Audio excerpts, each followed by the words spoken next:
ต้นดอกไม้อยู่หน้าบ้านดอกอันนี้หอมๆเลย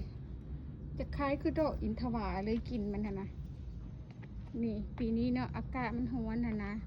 ปกติแล้วดอกลาเวนเดอร์อยู่หน้าบ้านเฮาแม่นจะบานในช่วงท้ายเดือน7แต่ว่า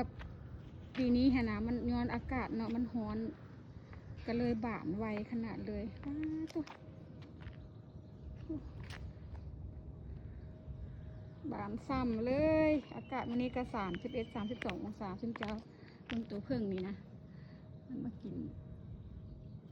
น้ำหวานมันก็